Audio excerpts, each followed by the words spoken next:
Hello, I'm Finola Burke from Research as a Service, and today we're focusing on PropTech Group, ASX ticker PTG, and I have with me Managing Director and Co-founder Joe Hanna. Thanks for joining us today, Joe. Thanks for having me, Finola. Now, you've just reported a 116% year-on-year increase in cash receipts to 5.76 million for Q2 and generated your best ever positive operating cash flow of just under $1 million. What were the key drivers behind this growth? Look, we've certainly had another good quarter off the back of a good quarter in Q1. There's been a number of drivers of growth. I mean, when we first listed the business in November, our focus was really around growing market share. So we've continued to bring on new customers in this quarter. We've also got a little bit better at reducing the debtor days. So we're getting better at collecting debts and cash. And just managing our operating cash flow a lot more efficiently, particularly since the acquisition of Eagle as well. And the number of products per agency in the quarter also was on the rise. You've now at 1.85 products per agency versus just over one per agency at the time of relisting in November 2020. What are the opportunities you see to grow products per agency over time? Yeah, it's a good question. And I guess, as I mentioned earlier, when we listed the business in November of 2020, our focus for the first 12 months was really around expanding our market share and getting an increase in our relative market share.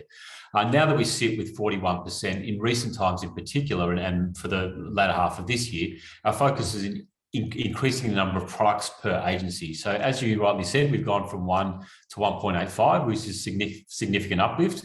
We have over 7 products that we can sell to our individual agencies, so we want to continue to increase that. It's important to note that real estate agencies spend around $730 million a year on PropTech SaaS subscriptions and related services. Now, that's usually spread within a given office, anywhere from 20 to 30 different PropTech suppliers. So really, our goal is to reduce the number of vendors a specific agency needs to engage in order to fulfill their technology needs, reduce those to ultimately one, being PropTech Group, which will in turn reduce their total spend on technology, but increase our share of wallet. The way that we achieve that is by continuing to launch new products and services, particularly in the marketing, data services, and efficiency add-on tools and modules. You've just launched your property management module. What do you expect from that over the coming quarters? Yeah, look, so certainly property management is an exciting opportunity for us. As everyone knows, or perhaps may understand, is our core system is around the sales CRM, and our deepest penetration with our customer base is within that sales CRM. But pretty much every single real estate agency will typically have a sales division and a rentals division, and this is often 2 separate systems. So with our Vault system, we now can offer a single system to provide for sales CRM and an add-on module for property management, which means principals can see a single view of customer, single view of property, and single reporting for the performance of their whole agency. This is an exciting opportunity for us. It's something we've had working in the background for a long time and running in beta for over a year now.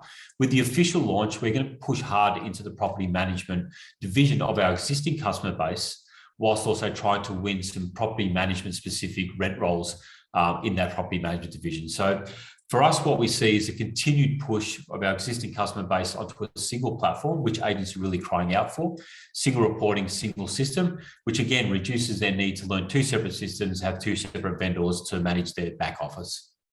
And during the quarter, you finalised the JV for RaaS, which will deliver payments and cash flow solutions to landlords and tenants and agents and vendors.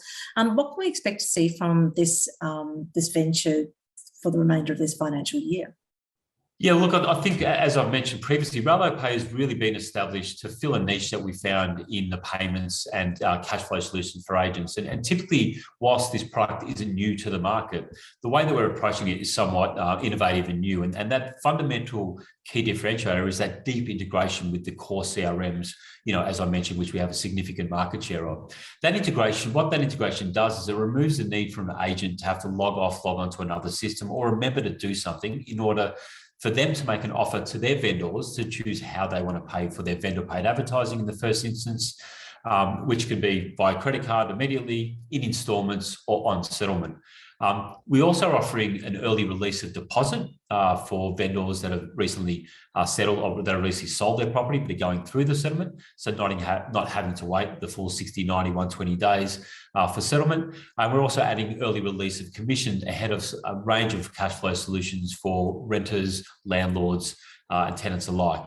What we expect for the remainder of this year is really around setting that foundation for further growth. So what we're hoping for the second half of this year is for Brello Pay to start to inject itself into the stream, for us to gain momentum and traction in terms of customer adoption, and to really get early signs of adoption for the remainder of this year. Well, I'm looking forward to catching up with you in a couple of months, Joe, to see how things are progressing for PropTech Group. Thank you very much for joining us today. Thanks for having me, Finola.